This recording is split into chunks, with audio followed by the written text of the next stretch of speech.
Brian Banks continues to tell his story on national news, on Jay Leno, and tonight on 60 Minutes. But none have what we witnessed when we were welcomed into his mother's home, less than a year after being cleared of a crime that sent the then teenager to 5 years in prison.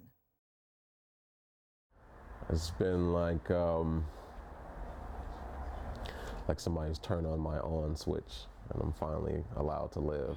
The new Brian Banks since making news 10 months ago. We caught up with him at home, his mom's. Sweet potato pie. This fresh start. She did all the cooking. Mom's home cooking. Means he's back in Long Beach, a free man. His mom, Leomia Myers. We've been still smiling from ear to ear. The world watched last May as Banks walked out of a courthouse, a rape and kidnapping conviction thrown out.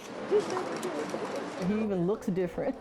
He walks different, talks different, you know. To show up here at my mom's house as a free man without a GPS on my ankle, no parole, no living restrictions, no label of a sexual predator. As the deal for exoneration was in the works, I kept calling him and asking him, "Are you sure?"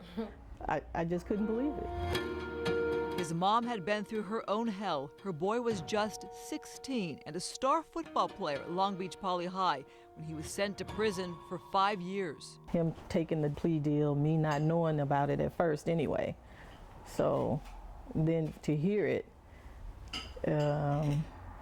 just a parent, a mother's worst nightmare. The 1-year anniversary of this emotional day, the exoneration, is late May.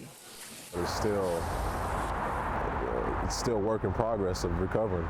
The toll felt by the whole family, sister Mina, baby brother Brandon. When given a chance to speak, he broke down. Brian could have went to any college.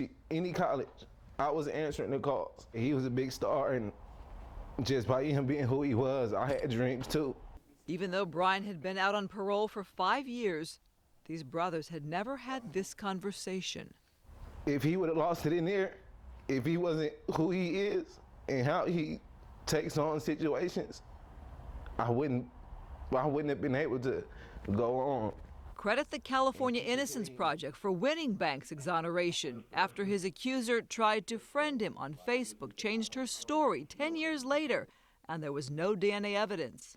Today he's been labeled innocent. I blame the judicial system, the girl's mother, and I blame the girl, but the mother too, because I felt like they were just here this girl was and the adults were leading her. I asked Brian about that day, that moment. Everything flashing before my eyes, the whole 10 years. And your work continues with the Innocence Project. Yeah, a lot of people are being put in a situation where they feel like a deal is the best thing for them. And in my situation, that's exactly what happened to me. Back to mom. The sky's the limit for him. Like last year, he's training again to try out for the NFL, turning down mom's leftovers. I'm not really supposed to, my diet. His high school football teammate, who went on to Notre Dame, now has his best buddy back. Just a great guy. A sister is home from college. You guys. A mother has her children together, and a little brother, well, he never lost his hero. To this day, hands down, I don't need nothing else to look up to. You know what I mean? I got the soldier right here. Look.